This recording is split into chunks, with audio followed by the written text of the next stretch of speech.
Puri ng Diyos, puri ng ating Panginoon. Kailangan bang iwanan ang lahat, ibenta ang lahat, para lang makasunod sa Diyos at makatanggap ng Kanyang biyaya?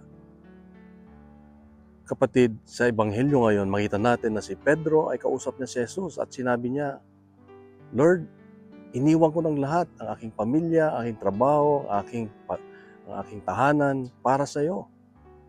At sinabi ni Jesus, ang sino mang sumusunod sa akin at iniiwanan ang lahat ay makakatanggap ng 100 ibayo sa kanyang buhay.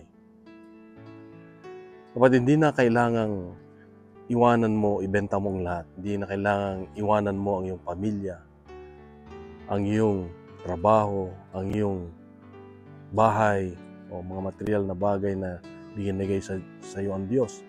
Hindi mo na kailangang ibenta ang lahat para lang makasunod sa Diyos at makatanggap ng Kanyang biyaya.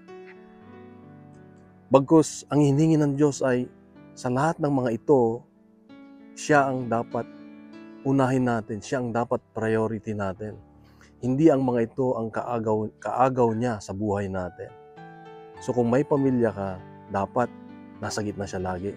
Kung may relasyon ka sa iyong mga pamilya, sa iyong mga kaibigan, kailangan ang Diyos ay nasa iyong gitna lagi. Kung may trabaho ka, dapat siya lagi ang iyong boss. Siya dapat ay yung pinagtatrabahuhan mo. Siya laging iniisip mo na kaya ginagawa mo ang isang bagay ay para sa Kanya. At ganun din, kung meron kang asawa, number 2 lang ang asawa dahil ang number 1 ay ang Diyos. Walang ibang ibig sabihin kundi sa lahat ng mga ito, siya dapat ang number 1. Siya dapat ang priority natin. Siya lagi ang iniisip natin. Hindi ang mga ito ang kaagaw niya sa buhay natin. Kaya kapatid, ito ang paalala ng Diyos sa atin na pag iniwan natin ang lahat, ibig sabihin siya lagi ang number 1 sa buhay natin, ay siguradong makatanggap tayo ng ibayong 100 ibayong kabutihan, pagpapala, biyaya, kagalakan, kapayapaan, dahil ito ang pangako ng Diyos. Kapatid, mahal ka ng Diyos, mahal tayo ng Diyos.